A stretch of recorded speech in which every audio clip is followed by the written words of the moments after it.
Good evening everyone. कैसे हैं आप सब लोग। मैं हूं नीरज कुमार कैथल और आप देख रहे हैं for nurses preparation YouTube channel. आज के इस वीडियो में हम डिस्कस करेंगे फंडामेंटल ऑफ नर्सिंग से कुछ important multiple choice question and answers की। Let's begin our today's video. First MCQ is nursing audit is used to. निम्न में से नर्सिंग ऑडिट का क्या उद्देश्य होता है। Option A assess quality of nursing care, option B plan for nursing staff, option C assess money transaction for nursing care, option D assess cost effective care. You have 7 seconds to answer this question.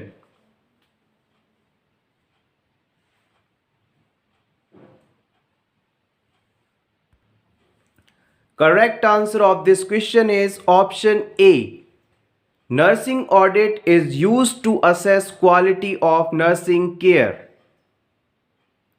Nursing audit is a method which systematically examines the quality of nursing care. According to Allison. Allison के अनुसार nursing audit एक method है जिसके द्वारा हम nursing care की quality का systematically examination कर सकते हैं। You can take screenshot for your revision. Question number 2। An example of objective data is. निम्न में से कौन सा ऑब्जेक्टिव डाटा का उदाहरण है। Option A feeling of worry, option B discoloration of skin, option C itching, option D nausea. इस question को पिछले नर्सिंग एग्जाम्स में कई बार पूछा जा चुका है। Important. The correct answer of this question is option B. Discoloration of the skin is example of objective data and remaining options are the example of subjective data. Let's see what is the objective data and subjective data.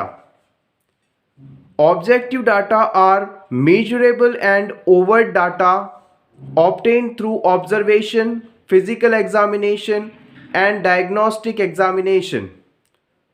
Objective data एक विशेष प्रकार का data होता है जिसे हम major कर सकते हैं, जिसे आप physical examination, diagnostic examination, observation के थ्रू प्राप्त करते हैं। Subjective data are the information from patients point of view including feeling, perception, concerns obtained through the interview. Subjective data एक ऐसा डाटा होता है जिसे पेशेंट द्वारा बताया जाता है। मोस्टली इसे हम पेशेंट के इंटरव्यू द्वारा प्राप्त करते हैं। इसमें पेशेंट अपनी फीलिंग, परसेप्शन और कंसर्न्स को बताता है।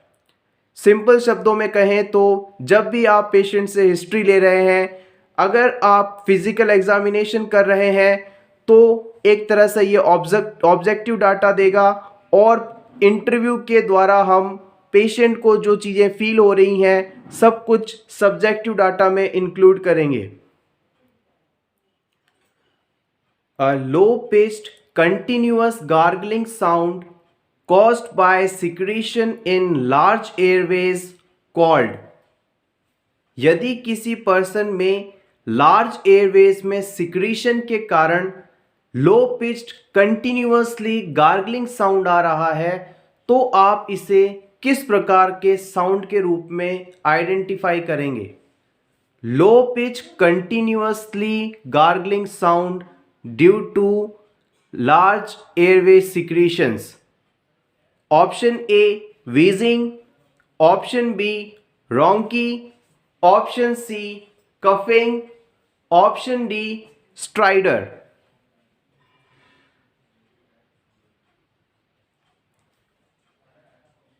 The correct answer of this question is option B, ronky. याद रखिएगा, ronky is a low-pitched continuous gargling sound due to secretions in large airway.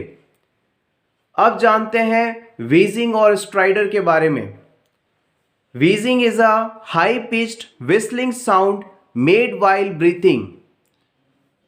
जब किसी पर्सन के अंदर हाई पिच्ड विस्लिंग साउंड सुनाई देता है सांस लेने के दौरान, तो इसे हम व्हीजिंग साउंड कहेंगे। व्हीजिंग साउंड को आप सिंपली याद रखिएगा विसल साउंड या सीटी की आवाज। मोस्टली इसे अस्थमैटिक पेशेंट को डायग्नोस करने के दौरान सुना जाता है। Stridor is a high pitched wheezing sound caused by disrupted airway. Stridor में भी जो साउंड सुनाई देता है हाई पिच्ड होता है, व्हीजिंग लाइक होता है, लेकिन डिसरप्शन ऑफ एयर फ्लो के कारण यह जनरेट होता है। MCQ number 4, which is projected visual aid? निम्न में से कौन सा प्रोजेक्टेड विजुअल उपकरण है? Option A film strip, option B chart, option C graph, option D radio.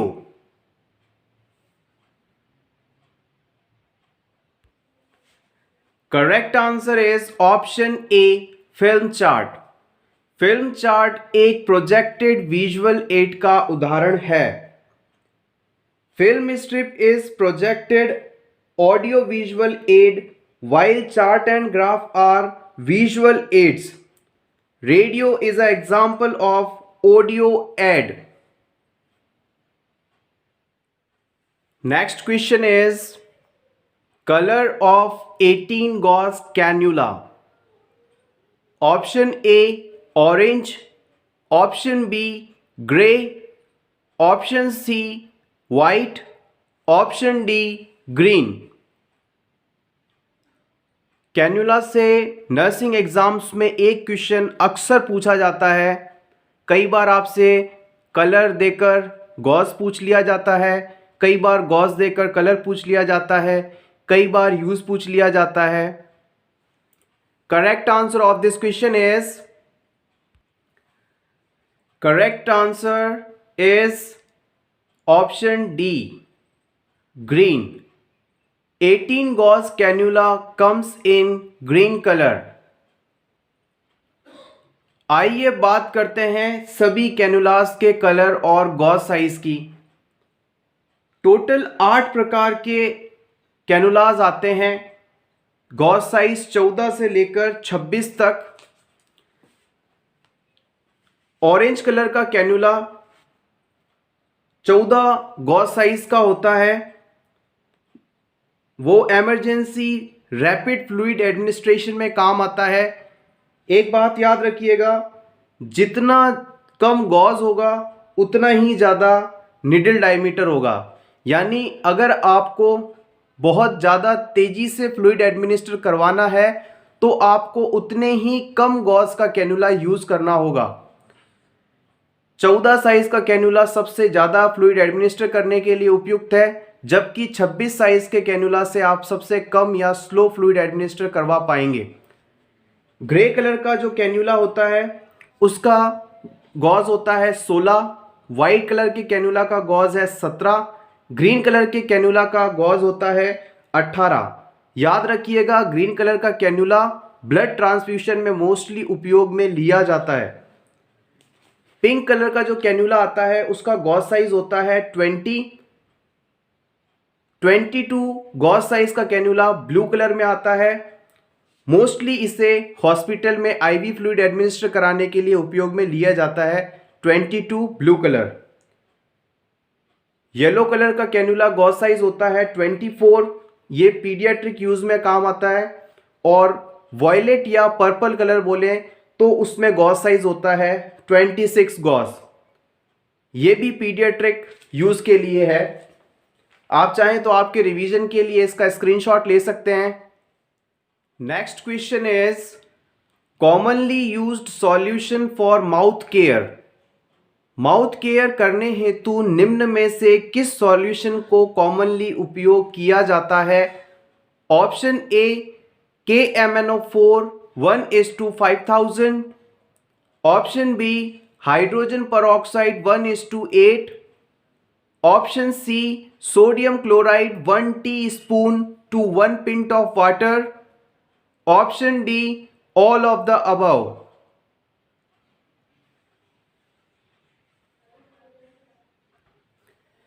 सही जवाब option D all of the above. Mouth care के लिए हम KMnO4 1:5000, हाइड्रोजन परऑक्साइड 1:8 और sodium chloride 1 teaspoon to 1 pint of water का इस्तेमाल करते हैं। Next question, highest level of need according to मास्लोस hierarchy. Maslow hierarchy के अनुसार नीड का हाईएस्ट लेवल क्या है? Option A self actualization, option B self esteem, option C love और belongingness, option D safety. Maslow और हायरार्की से काफी बार क्वेश्चंस पूछे जाते हैं। करेक्ट आंसर है option A. According to Maslow hierarchy highest level of need होता है सेल्फ एक्चुअलाइजेशन। आप इस डायग्राम में देख सकते हैं, इस ट्रायंगल शेप स्ट्रक्चर में सबसे नीचे सबसे पहली ज़रूरत होती है फिजियोलॉजिकल नीड, जिसमें खाना पीना हवा ये सब ज़रूरी है। उसके बाद जब इंसान की ये बेसिक ज़रूरतें पूरी हो जाती हैं, नीड्स फुलफ़िल हो जाती हैं, उसके बाद उसे सेफ्टी चाहिए होती है। सेफ्टी वाली नीड पूरी होने के बाद वो चाहता है कि उसे प्यार मिले, उसके बाद सेल्फ एस्टीम और सबसे बाद में सबसे ऊपर self actualization. Next question, most abundant anion of extracellular fluid. Extracellular fluid में सबसे ज़्यादा कौन सा एनायन पाया जाता है? Option A sodium, option B potassium, option C bicarbonate, option D chloride. इस क्वेश्चन को प्रीवियस एग्जाम में काफ़ी बार पूछा गया है, वेरी इंपॉर्टेंट क्वेश्चन, और इस क्वेश्चन के एक्सप्लेनेशन के साथ ही आपके 4 क्वेश्चन तैयार होंगे। Correct answer of this question is option D, chloride. Chloride is a most abundant ion in extracellular fluid. इस टेबल में आप देखिएगा, एक्स्ट्रा सेल्यूलर फ्लूइड और इंट्रा सेल्यूलर फ्लूइड दोनों में सबसे ज़्यादा मात्रा में पाए जाने वाले एनायन और कैशन या कैटायन दोनों को बताया गया है। एक्स्ट्रा सेल्यूलर फ्लूइड यानी सेल से बाहर पाए जाने वाला फ्लूइड, इसमें सबसे ज़्यादा एनायन क्लोराइड पाया जाता है और कैशन सोडियम पाया जाता है। इंट्रा सेल्यूलर फ्लूइड यानी सेल के अंदर पाए जाने वाला फ्लूइड, इसमें सबसे ज़्यादा मात्रा में जो एनायन पाया जाता है वो होता है फॉस्फेट, और सबसे ज़्यादा इंट्रासेल्यूलर फ्लूइड में पाए जाने वाला कैशन है potassium. You can take screenshot for your revision. Next question is chest drain should not be clamped, why? हमें चेस्ट ड्रेन को क्लैम्प क्यों नहीं करना चाहिए? Option A it leads to accumulation of more blood, option B it leads to tension pneumothorax, option C patient will complain pain, option D none of the above.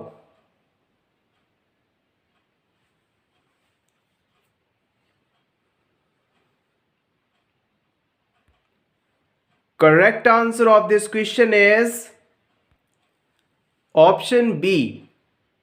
It leads to tension pneumothorax.